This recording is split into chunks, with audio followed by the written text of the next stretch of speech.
Okay, welcome back guys. This video is going to be a playlist video, what I'm currently listening to. I know it changes from time to time. Sometimes I'll be on a big thrash metal kick, and then other times, like currently right now, I'm on a brutal death kick. This ain't going to be in any particular order or anything, so I'll just get right into it for you guys. So the very first band that I'm going to talk about is Hideous Divinity. Their second album, which is titled Cobra Berdeve. Now, this is a band from Italy. I don't know what it is about Italy. Like, this is definitely one of the best current death metal bands to come out in like the last 10 years, in my opinion, as far as what I look for, what I enjoy, the musicianship, the skill, yada yada yada. When I first discovered them back in like 2012, it just blew me away. I don't know what it is about Italy, but the death metal coming out of Italy is just top notch. Like they knock it out of the park every freaking time. They did come out with a EP too recently, within the past week or two. It just dropped, so definitely go check that out. But this band, I think they can do no wrong. They get better and better every freaking time. So far they've come out with 4 full-length albums and then this EP that just released. So if you have not heard Hideous Divinity,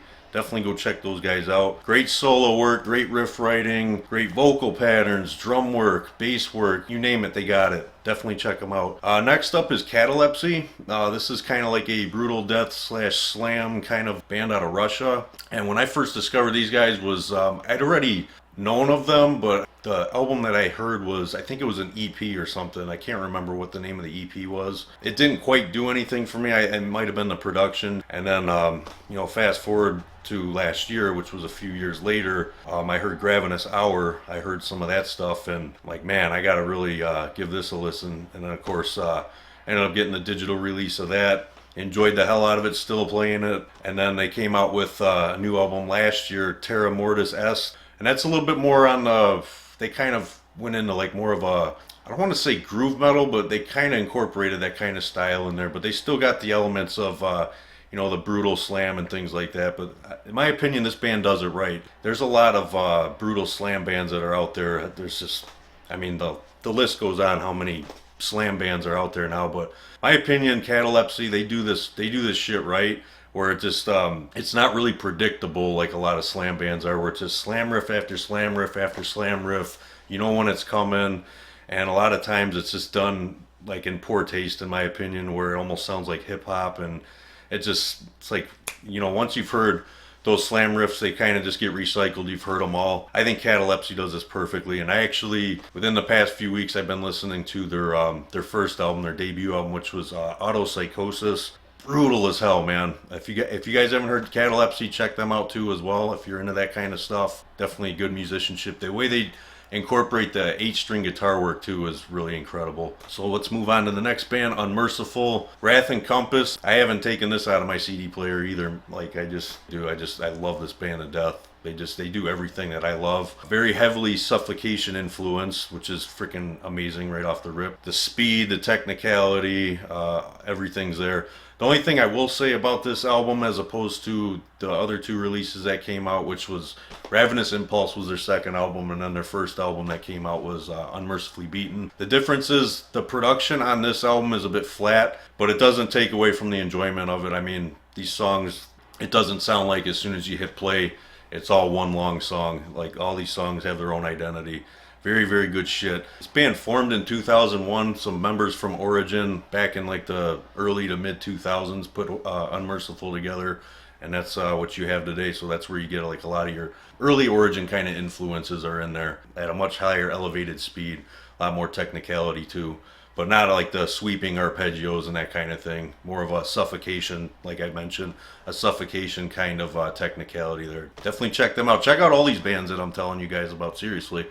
And speaking of Suffocation, Souls to Deny, I'm a little late to the party on this album, to be honest. I was always really heavily into the Pierce From Within, of course, Effigy of the Forgotten, Despise the Sun. What else is in there? Pinnacle of Bedlam, I love that album. The new one, the newest one that they came out with, kind of maybe 1 or 2 songs I liked, and that was about it. But Souls to Deny, I was a little late to the party and getting to listen. I think part of that reason too is because when Suffocation, when they reunited and got back together, I did hear a demo track for, I think it was the song Deceit, and I just didn't like the production on it, and I kind of never listened to that album until, God, it was like maybe a month ago when I finally sat down with it and listened, I'm like, man, all these years I wasted not listening and enjoying the hell out of this album. But it's never too late, and I definitely want to work on a cover. There's a specific song on here that I want to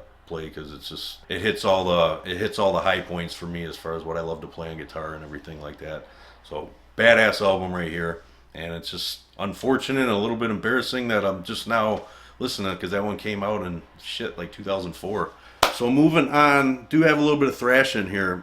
Violator. I cannot stop listening to these guys. They're from Brazil, and when I first heard this, it sounds like some straight up, like mid to late 80s thrash. The speed is, turned up to like a number 10, number 11 even. A lot of the fast gallops, really aggressive tremolo picking. Just totally aggressive, in your face, this nasty, pissed off thrash metal that you guys need to check out if you haven't heard the band Violator. I did do a cover of one of their songs, the instrumental song, Ordered to Thrash. That came off of the Chemical Assault album. That's the one that I'm particularly talking about. But as far as the other albums go, Annihilation Process, sorry, I got my notes right here in front of me. Annihilation Process was the album that came maybe a few years after that one.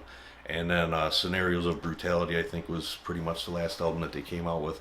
I don't know what they're currently doing right now. I hope they're still active because this is some great thrash metal. If you guys are into like the Sepultura, just really nasty, fast, pissed off, aggressive kind of thrash metal, definitely check these guys out. And of course, this one is fairly new, pretty much a few weeks old. Cannibal Corpse's Violence Unimagined. This is I was pretty highly geeked for this album to come out because last couple albums from Cannibal Corpse, I will say that I just didn't quite get into them. As far as modern day Cannibal Corpse goes, God, Torture was pretty much the last one that kind of impressed me as far as like what I enjoy listening to from Cannibal. Like when we got into, past the 2000s era, pretty much, some of these other albums that came before, like Torture, and then obviously this new one, Violence Unimagined, some of them in between, they had a handful of songs that I definitely could get on board with. But as far as an album that I can enjoy front to back, wasn't so much with a lot of the other stuff, besides like Torture and then this new album, Violence Unimagined. It just doesn't feel like there's any filler on here. They definitely spent a lot of time putting this one together. It was well calculated, well crafted material. And I feel too with Eric joining the band, it's almost like you can almost get the vibe that he pushed Rob's like solo writing, particularly. Maybe not so much the riff writing, but the solo writing. It seems like the solos, all of them are very well calculated and put together. I mean, not to say not taking anything away from Pat whatsoever, because everything that Pat has done, I mean, he's one of like my biggest inspirations as far as picking up my technicality and skill for what I do on the guitar. I always highly looked up to Pat, and then of course Jack when he was still in the band. Back through like the later part of the 90s, the late 90s and stuff like that.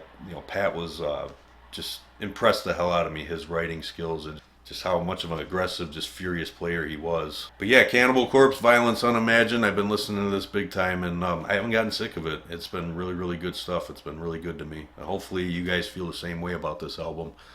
And moving on to, this will be the last on my list here, is Deeds of Flesh Reduced to Ashes. This one never leaves my CD player either. I'm always spinning this album. This one came out in like 2003, and it was like back then, that sound of Deeds of Flesh that was coming up, it seemed like, it was like a fine wine. It got better with age, if I could describe it in any way. It's like the production started to progressively get better, more brutal, more precise. And Deeds of Flesh, I mean, you can tell just by how tight you see in their live performances. And last I heard too is Deeds of Flesh used to practice 6-7 days a week. I don't know how many hours, but yeah, 6-7 days a week of practicing. And it shows in the music and, the live performances and what you hear. As far as, like, this is another thing, like Cannibal has its early material versus its more modern material. Deeds of Flesh, I'm kind of on the same fence with. I like the earlier material, slightly more than the new stuff. Like the new album that came out, I know that just came out last year, and I can't get into it.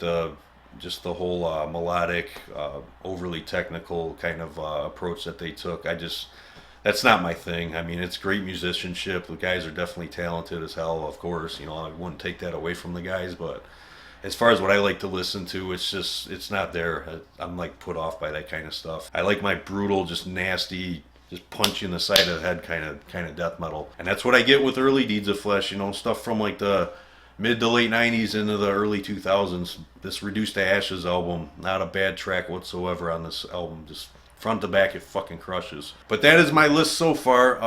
You know, I can always do these, and like, it's gonna change in a couple months. I guarantee it. As more music, I discover more bands that are of this caliber of death metal that I enjoy listening to, and you know, just on the search for new stuff that I haven't heard yet. But yeah, this is my video. Hopefully you guys enjoyed it. Hopefully you guys check out some of these bands and see if you get the same kind of appreciation and enjoyment that I do with these bands. But I will leave you guys there with one of those. Horns.